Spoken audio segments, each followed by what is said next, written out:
You're listening to Autumn on the Air, the weekly podcast that brings you conversations about the impact of research commercialization and the people who make it happen. Join us for interviews with patent and licensing professionals, innovators, entrepreneurs, and tech transfer leaders on the issues and trends that matter most. Keep listening for an inside track on the people, IP policies, and politics changing our world. Welcome to Autumn on the Air. In 2021, the Medical Research Council, in collaboration with LifeArc and support from the Biotechnology and Biological Sciences Research Council, invested £18 million to establish a network of cutting-edge gene therapy innovation hubs in the UK. These hubs aim to advance the clinical development of new genetic treatments and have the potential to transform care for millions of patients, including those with rare and life-threatening genetic diseases. Today, we'll be exploring the challenges of building a global hub for advanced therapies, and joining us as a guest is Anji Miller. Anji is a senior business manager in the tech transfer team at LifeArc, where she has dedicated over 19 years to working with early-stage translational research. With a profound understanding of intellectual property, contract management, licensing, and business development of healthcare technologies, Anji plays a pivotal role in identifying, cultivating, funding, and commercializing early-stage healthcare technologies with a particular focus on rare diseases and advanced therapies. In addition to her role at LifeArc, Anji serves as the skills lead for the recently launched innovation hubs for gene therapies. She collaborates closely with the hubs to address the identified skills needs in the advanced therapy sector. Anji's expertise and leadership extend beyond her work at LifeArc. She also serves on the board of directors for Autumn, the Alliance of Technology Transfer Practitioners, ASTP, Certified Licensing Professionals, and is a member of the Bioindustry Association Cell and Gene Therapy Advisory Committee and the Autumn Equity, Diversity, and Inclusion Committee. Welcome, Anji. I'm so excited to have you here on the air. Thanks, Lisa. I'm glad to be here too. Well, we're going to talk today about the world of advanced therapies. And so I'm really excited to have you here. And I was hoping we could get things started by you painting us a picture of the potential of these therapies and what they hold for transforming healthcare. What advancements and breakthroughs do you foresee in this field? First, I must say that it's such an exciting area, and it's lovely to see the buzz come around again, because the thing is, it was the promise that, the advanced therapies could offer. Why I studied and took a PhD in addressing, cancer, rare cancers that could be treated using gene therapy approaches. The excitement, I think, now is because there is true promise. Cell and gene therapies are revolutionizing how we approach and treat a wide range of diseases that currently have very poor or no effective intervention. It's basically with improved knowledge and techniques, the challenges that existed before when it came around have been overcome. So this is really where we're seeing treatments that basically would not exist like 10, 15 years ago. They are actually going through clinical trials and they're on the market, so they can treat these conditions. I think for me, the excitement is not just the promise of curing diseases that previously wouldn't be treatable. It's the fact that, it's rare conditions as well. So conditions that people wouldn't really know about or look at. For me, the excitement also is that the fact that by intervening really early, some of these diseases can be wiped out completely. So the way we look at, or when we diagnose anything, the approach will be completely different. Absolutely. And I think Novartis and some others are some good examples of that. They have these treatments now, and I forget which disease it is, where a single or two injections are enough to treat a disease. And for a patient, that's, tremendous. It's just revolutionary. Whereas, like you said, 10, 15 years ago, there were no options for any type of treatment. Yeah. And, for children, because a lot of these conditions affect children. So the thing is, before the prognosis, before the age of 5, was that these children would not survive. By getting in early with a lot of these conditions, it means that they can have a long and fulfilling life. So it's early days, but it's a true promise rather than something that possibly is in sight. We can see where this is happening.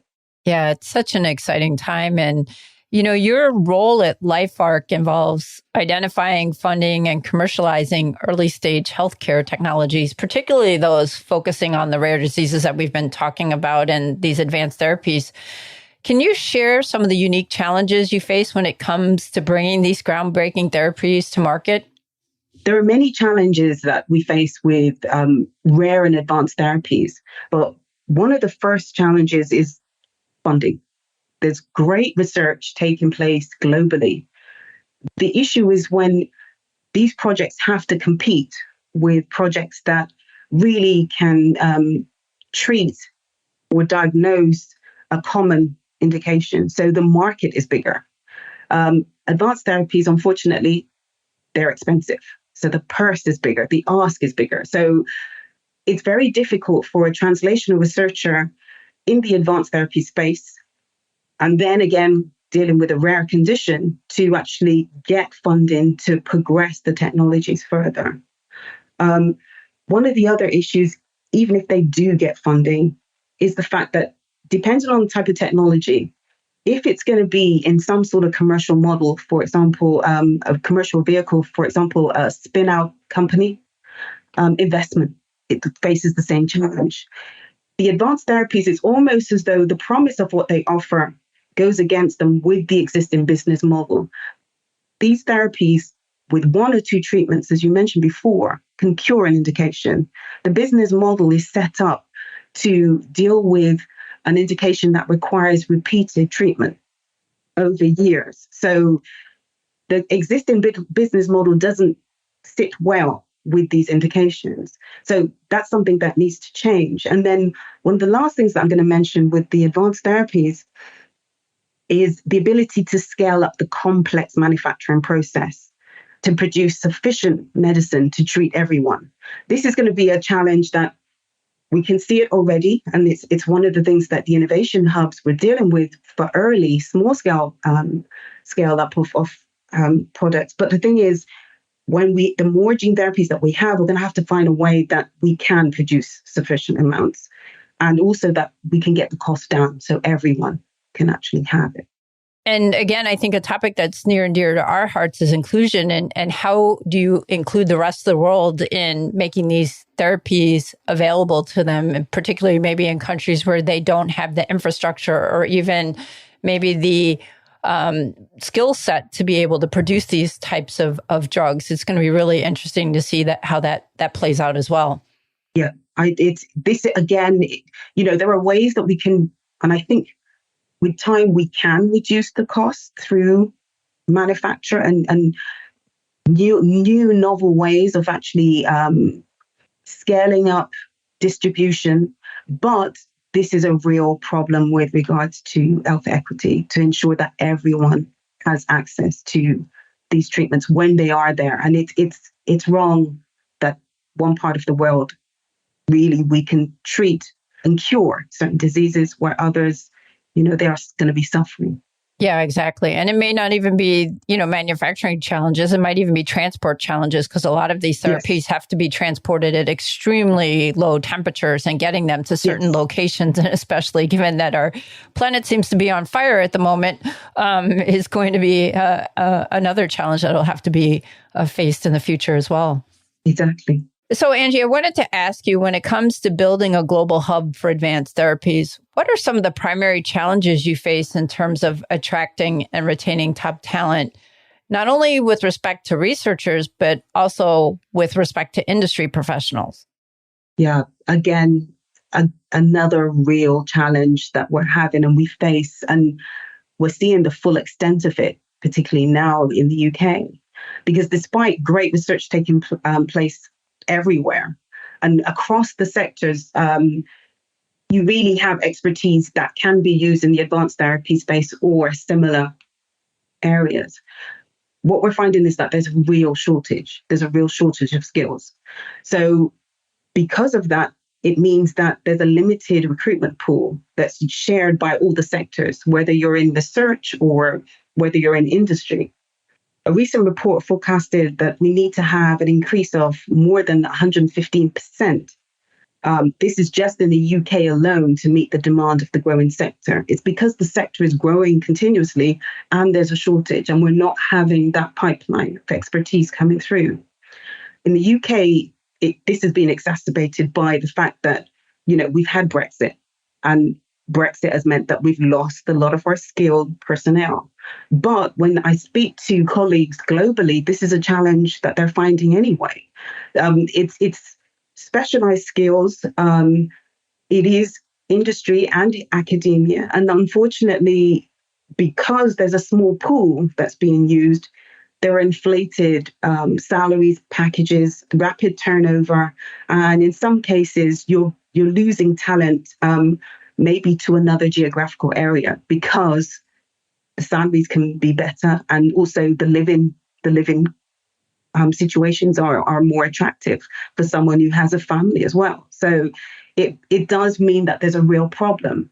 Speaking to others, and a lot of the work that we've done through the hubs and with some of the other stakeholders, we were looking at, okay, how can we ensure that there's a pipeline of skills going into the sector? Obviously, as a STEM ambassador, one of the things is to really promote STEM from an early age school. But I think it's also to showcase exactly what are the professions within the advanced therapy space, because they're broad and wide. Not everyone is going to go to university. There are other ways. For example, in the UK, apprenticeships are now something that we are promoting and recognizing that this is attractive, and some excel through this way of learning where you have more experience. T-levels, which replace the A-levels in the UK, but it's also exposing those who have an interest in STEM to not only what the prospects are, but giving them a taste of practical experience. So during their degrees, ensure that they have that. Those in the sector, to retain those in the sector, I think it's ensuring that they are constantly, there's a culture where they feel as though they're contributing and they're valued. Ensuring that there's regular skills updates, so training. It's ensuring that training that really does align with them working, so that unfortunately it's not going to be where it's taken away the resources, because this is one of the limitations in having that. But it's also ensuring that, they can see where they can stay in that sector, but also progress in their careers.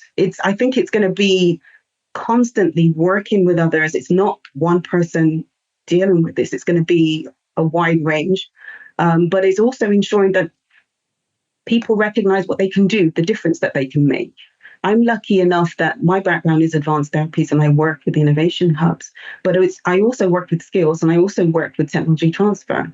That intersection is rare to have the mixture of skills and actually dealing with that. And it's really showing people that they can navigate, they can pivot. There's nothing wrong in doing that. I love learning. And that's how I got into this, and I follow my passions. It's really ensuring that others find that attraction and realize that there's a lot that they can do. But we also they can have huge impact, because the thing is, we need the skills there to deliver. It's not much point we have these amazing potential cures coming through and we don't have the workforce to actually get them there to the patient. Has the UK government recognized this problem, and are they doing anything about it? Yes. And luckily, it is where the innovation hubs, the investment to actually set up the hubs is a partnership between LifeArc and two government agencies. So it's the MRC, the Medical Research Council, and the BBSRC. And it is where we recognized that there was a real need. This was in response to a request to actually fill this gap, to have small-scale manufacture, to ensure that advanced therapies could get from the lab, really scale up and see and do that preclinical work, and then be able to be manufactured at scale by a large-scale manufacturer. And this is where the government recognized there was a need as well, because we can't keep up with the pace of new innovations that are coming through. So one is manufacturing. That was a bottleneck. It's been addressed by having the hubs, and then there's a lot of activity happening globally to try and address this, because this is a problem worldwide. But the thing is also there are general aspects that the hubs are three main sets, but the thing is it is where there's a hub network, and this is right across all the stakeholders working in the sector, really addressing some of the problems that everyone is having. And this will be some of the things that will really ensure that, you have that great technology. It can be manufactured at scale smoothly. It is where you can, the logistics to actually move it to where it needs to be, also the conditions. But and then even the regulators and really the agencies that deal with pricing and reimbursement. So it's ensuring that all parties really have a shared goal. Yeah, it cuts across a broad and wide spectrum of, collaborators and partners and organizations and skill sets like you've been talking. And, trying to create these global hubs like you're working on there with LifeArc, obviously those collaborations and partnerships are important. You just mentioned that. And, what are some of the challenges you encounter in fostering collaboration when you're talking about, LifeArc, you're talking about industry, you're talking about government entities and regulators and other organizations? It's just, like we said, a broad group of technology space and organizations. How do you do that in this space?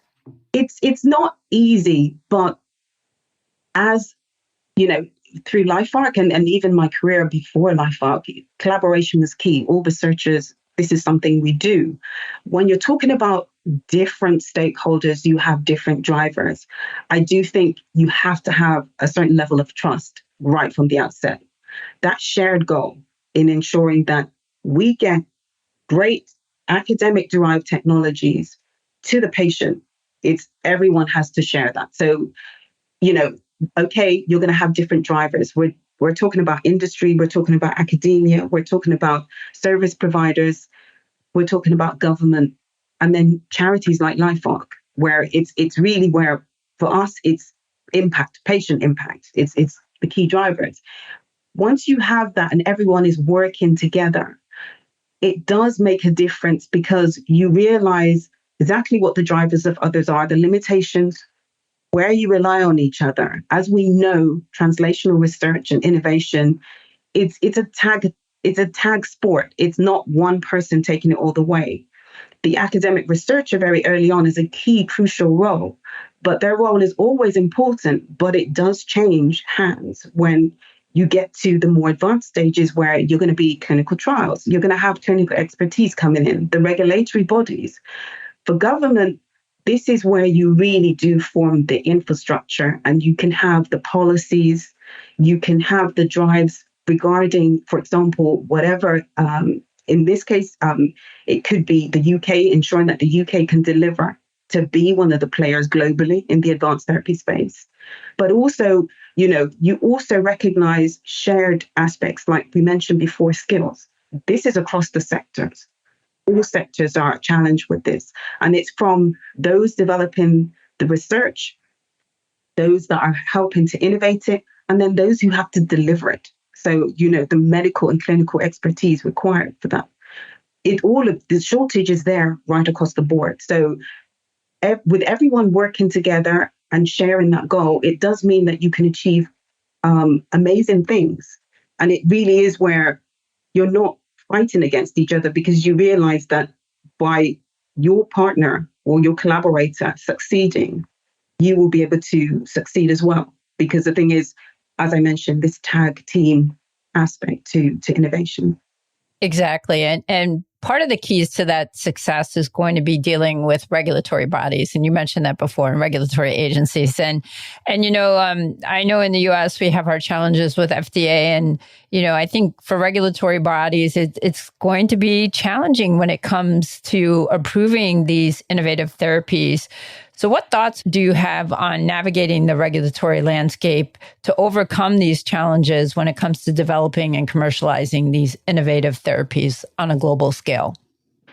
Yeah, the regulatory landscape, because when you're talking about therapies, it's not going to be one territory, it's global. it's exceptionally complex. It's complex in one territory by itself. But the thing is, the fact that you need to really ensure that the world can be treated by this, it really is difficult to navigate. We have a really keep track of all regulatory developments as much as possible. We recognize that our knowledge is limited because this is expertise that you need to bring in. With all the projects that LifeArc support, but also through the innovation hubs as well, we ensure and we promote early dialogue with the regulators. And this is to ensure that you're not trying to backfill. It's very expensive to do that. It's difficult to develop technology in the first place. You want to ensure that you are on that path and you have a clear and feasible path to the patient. So that means understanding exactly what's required preclinical, and you know or can anticipate roughly what's going to happen clinical. But the thing is, it's very clear and it's set. So you've spoken to the regulators and they've told you definitely you're on the right path. We will want to see X, Y, Z. One of the issues that does cause a problem is when you are crossing territories.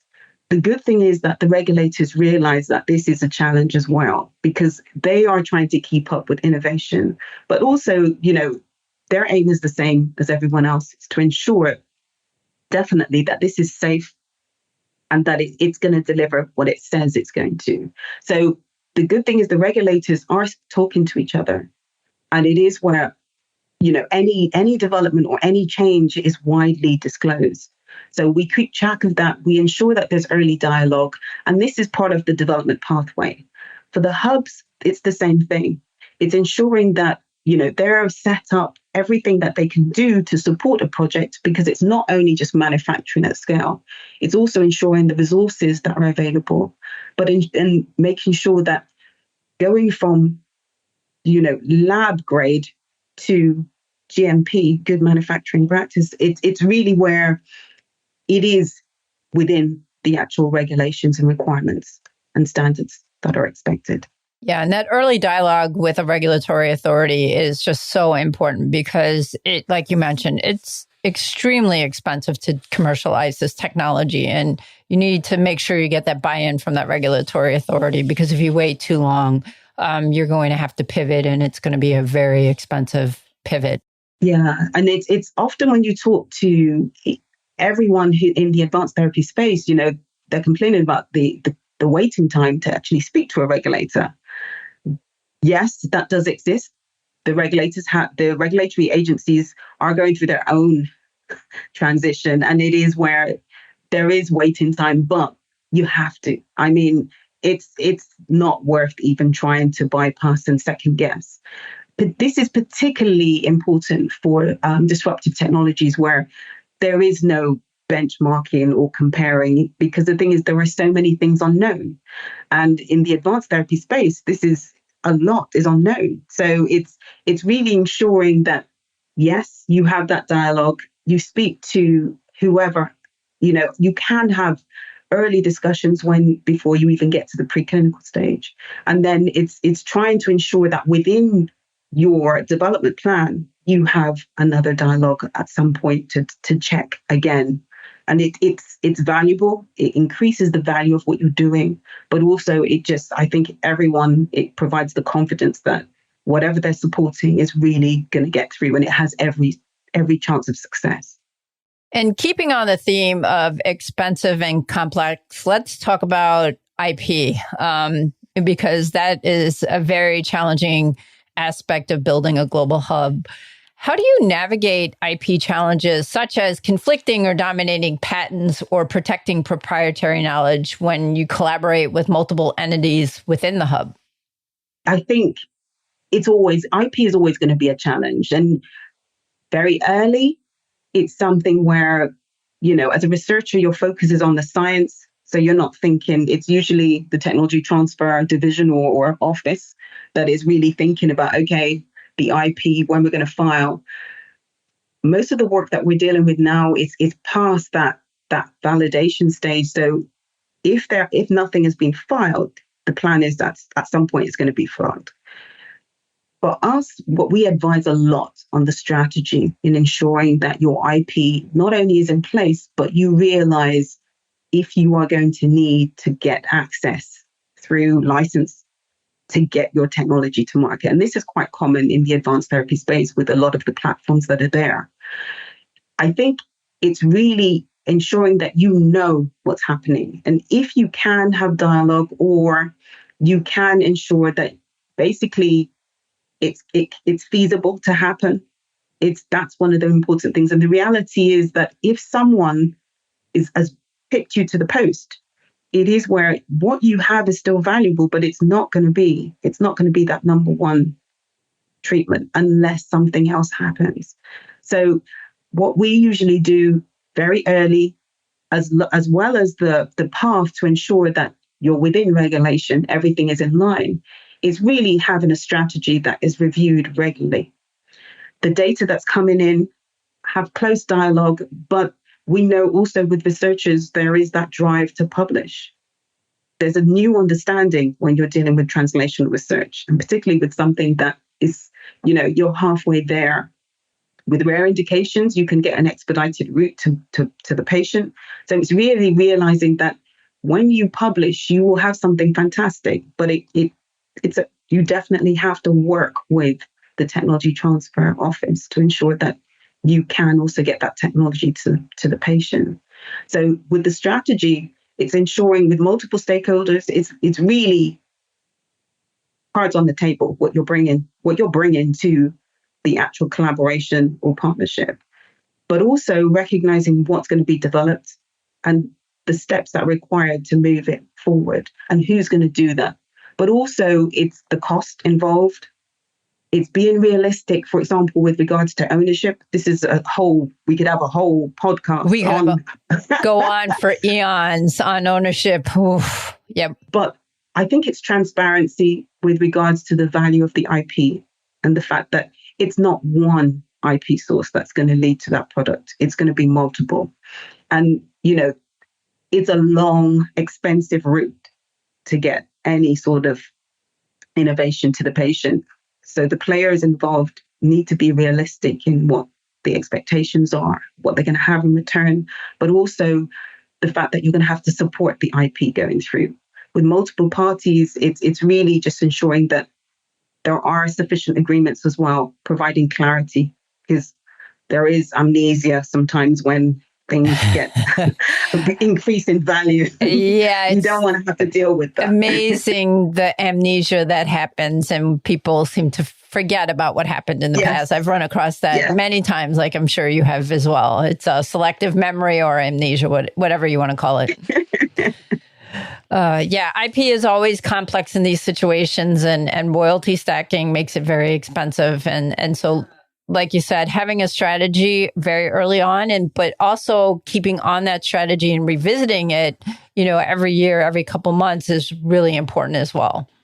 And an additional thing that LifeArc does, and a lot of funders do as well, it's really, and this is even in the translational space, we don't take a cut of the IP. The IP, we want to ensure that it really is as pure as it can be, unencumbered, so that when it gets to the next inflection point, it's as attractive as possible, because it is going to have to secure subsequent funding or investment. And it's no one, that's the main value, and that's the main way of actually getting an innovation to the patient. There are other routes, but it's more challenging. If there is IP there, it should be valued.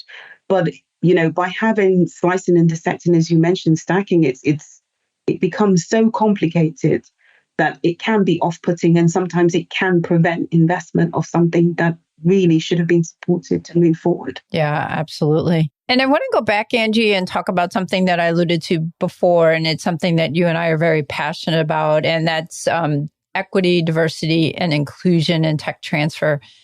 How does fostering a diverse and inclusive environment contribute to the advancement of advanced therapies, and what steps are you taking to promote EDI within the sector?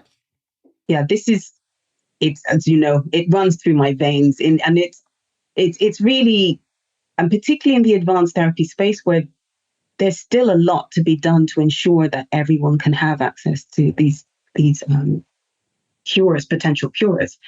It is, for me, it's ensuring that all activities really ensure that everyone has access. So with ED&I, even from a skills perspective, those that I train, the 2 fellowship programs that I direct, it's ensuring that they understand really what does it mean having an inclusive team. There's a real body of evidence showing that, teams that are diverse, that welcome out of the box ideas and approaches, really out innovate any other type of team. But it's understanding what you do with these diverse ideas, how you use them to really direct anything moving forward. The advanced therapy space is long, expensive, and it's challenging. We need the best minds. So it means diverse teams feeding in to ensure that we can get these technologies moving forward. So it's really with the hubs, with the skills aspect, it's really even any discussions that we have with regards to accessibility, it's ensuring that basically we have everyone taken into account. So clinical trials, we want to make sure that it's a diverse recruitment process.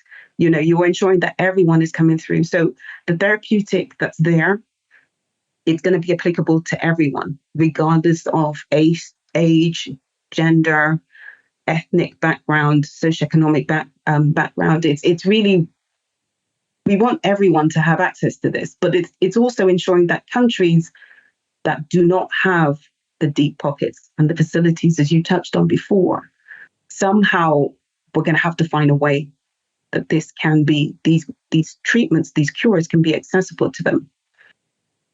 A lot of it is out of our control, but the thing is, what we can do is flag where we foresee issues, because there are bodies and agencies that deal with a lot of the pricing aspects. But what we can do is set it on the track so that they can do their job and really they recognize where there are going to be issues and challenges.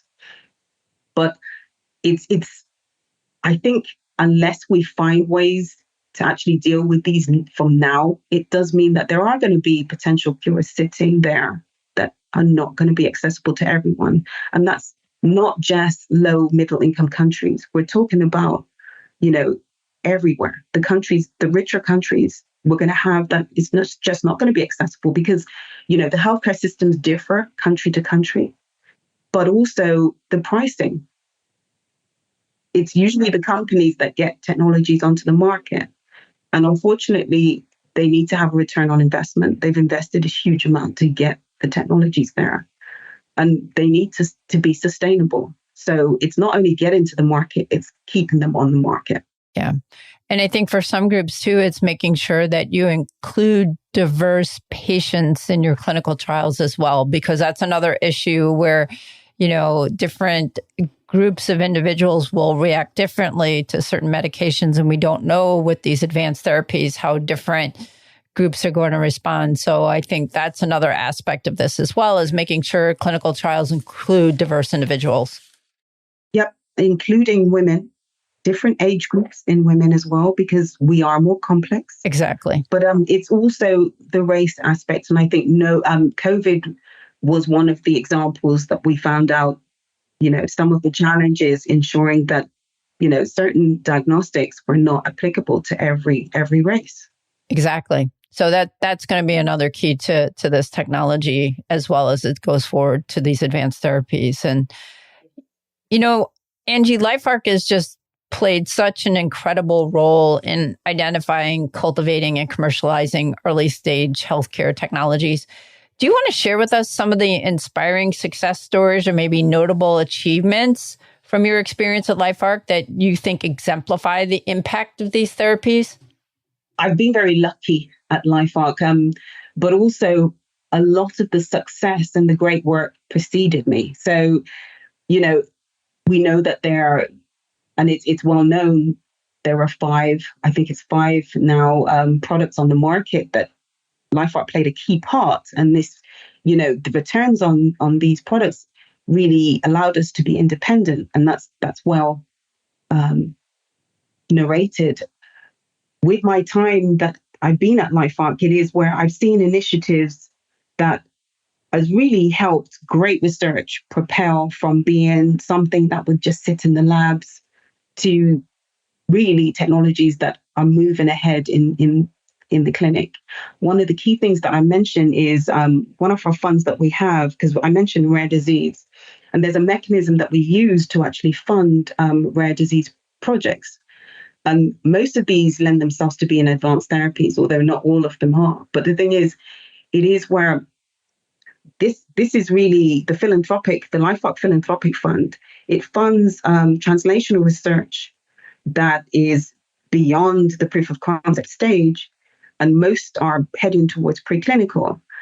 As I mentioned before, it's funding, it's a grant, so we don't take any IP or any share in any returns for the technology moving forward, but it supports these technologies, and we like to address gaps. And before this fund was set up, we identified the fact that the rare disease space was a space that wasn't being supported. So since its launch in 2017, this fund has really supported devices, diagnostics, and anyone that could be impacted by any sort of technology that they have a rare indication. It's awarded 19.7 million to 45 research projects.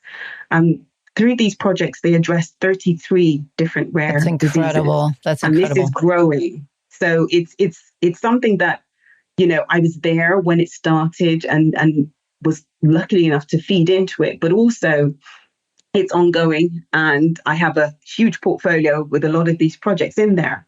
COVID did set things back because obviously, although research continued, it delayed things. But we're seeing, where these projects are coming through now, and they are at the next inflection point. So, we're seeing clinical trials without actually disclosing any confidential information. We're seeing clinical trials that have never been done before. So first-in-man trials that are addressing rare indications, working closely with the regulators to work out a path to get to the patient. And then, as you know, in the rare disease space, the first-in-man trials are different for a lot of these indications. So it really is where you're dealing with real patients. But it's exciting to see where this leads. I think I couldn't not talk about highlights and not mention the innovation hubs, which is something that, again, I was lucky in my time at LifeArc to play a good part in when it was set up, but also feeding in with regards to what the hubs can do, because it's still early days, but also the skills aspect, because the hubs not only were going to address or are going to address manufacturing at a small scale to ensure the researcher can develop the technology further. It's also one of the missions is to ensure that there is a pipeline of really skilled individuals who will help lift the advanced therapy space, as we touched on before. So with this, I think I'm really excited to see what the hubs are going to do. I mean, it's since their launch, it is where the three main hubs, one in London, one in Sheffield, the University of Sheffield, and an HSBT in Bristol. It is where they started from different points. So you're talking about from going, building infrastructure where others are expanding. And then it's really now it's at the point where projects are going through the pipeline. We're seeing exactly how this is going to work. The wider network is feeding in. So it's not only just the hubs, it's the stakeholders within the space as well. And we're going to see these projects come through, and these are projects that probably would have never got out of the lab or would be sitting there for a manufacturing slot for a very long time, wherever they could get one. And also begging for funds, because what we did do, and what I had the pleasure of doing last year, was launching a Gene Therapy Innovation Fund to support projects that will use the innovation hubs. So it was a way of really priming the pathway for these projects to ensure that they can use these facilities. We know that funding is going to be an issue. As I mentioned before, it's one of the challenges. But if we have the infrastructure, the skills, the know-how and the will, I think we're halfway there for sure. Definitely. And I want you in that context to pull out your crystal ball, because I want you to look forward a little bit here, Anji. And in looking forward, what do you envision as the future opportunities in building global hubs for advanced therapies? How do you think what should we do to ensure that these hubs remain at the forefront of innovation and continue to push the boundaries of medical science? Yeah, I think what I'd like to see, and my hope for the hubs, is that the hubs continue and they grow. So it would be a much bigger set of actual hubs, but also the hub network, which is wider, much wider, with all the stakeholders involved in there. With the innovation hubs at the moment, there are three. There are three main hubs. They're strategically placed, they complement each other, but there's room for more. And I'd like to see where basically this model also could be used elsewhere. There's a lot of questions, how did you get this off the ground? The fact that this is a partnership and it was an investment, by LifeArc, government agencies, but also the interest from others. I'd like to see this model expand more with what the hubs can do. I'd like to see where it's not just viral gene therapies, maybe it expands more. The connections with also the clinical trial centers and all the entities, medical schools that can perform the clinical trials, that connection piece there. I think a lot of translational researchers will learn a lot by working with the innovation hubs, because when you're in the lab, it's very different. So the aspect of actually really transferring your technology from lab scale and standard to whether good laboratory practice or GMP, it opens your eyes to what you need, the standardization there. So I think there's a nice skill piece there, but I think also that collaborative piece to work with the manufacturers in the sector with regards to the research to ensure that we deal with some of the challenges and everyone deals with them. I think working collectively, I think industry has the same challenges that academia has. And, with academia, a lot of the time, that flexibility to really think beyond and explore, I think that can add a lot. Because the thing is, yes, we have a lot of viral gene therapies, we have T-cell therapies and the like, but the thing is, they're not perfect. They're all not perfect. And a lot of work needs to go on. But that's not going to happen by one entity or one sector. It's going to be working together. So I'm hoping the hubs will help move everything, the innovation around that. But also, I'd like to see where there are multiple therapies that would have gone through the hubs, scaled up, and are getting to the patient much quicker. Absolutely. Fingers crossed on that. I know. It's exciting. It really is exciting. Really exciting. Almost makes me want to put on a lab coat and get back in there. Get back in and do that work. Well, then we wouldn't have you to talk on the podcast with us and do all the things that you do for diversity, equity, inclusion. So as tempting as that might be, hopefully you'll stay put. So Anji, I wanted to ask you, for any of our listeners who are aspiring to enter the field of advanced therapies and tech transfer, what advice would you have for them? I think they should ask questions. I think this is one of the first things, and a lot don't do this, or they ask very late in the day. Ask questions. There are no silly questions. I think find out, explore. If you love science and you're passionate about science, but also having an impact on the patient, really making a difference, impacting humanity, then I think it is where this is the sector for you. If you're inquisitive, you're solution focused, you like working with others, because you have to communicate really well across the sectors. Continuous learning. I love learning. It is where you have to. We're talking about the advanced therapy space, and we're talking about technology transfer, which is the process in getting, good research from bench to bedside. It is where you're going to have to keep up with everything. So I would say if all that sounds attractive, get out there and really try and get whatever exposure, experience, training that you can. It's not easy. And this is the reason why, the 2 fellowship programs exist. The training you need to have.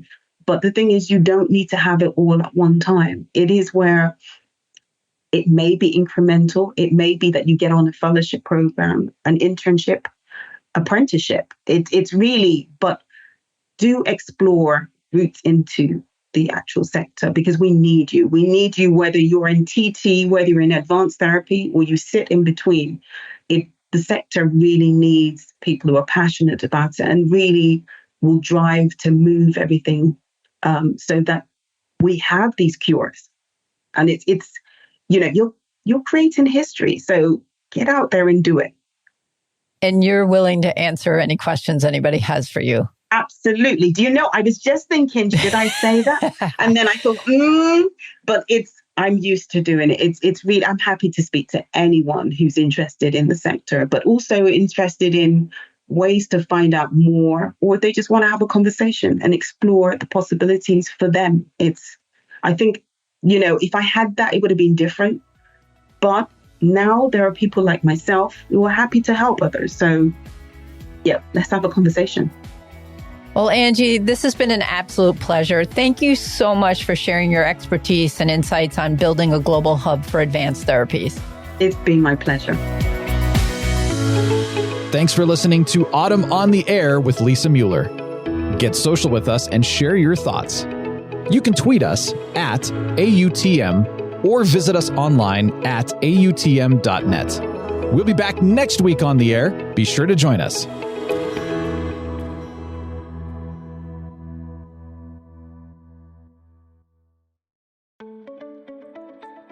New to tech transfer or a seasoned pro?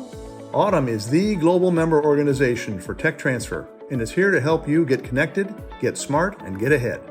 Whether you work in academia, research, government, business development, corporate engagement, or startups, Autumn is dedicated to supporting you through education, advocacy, networking, and promotion.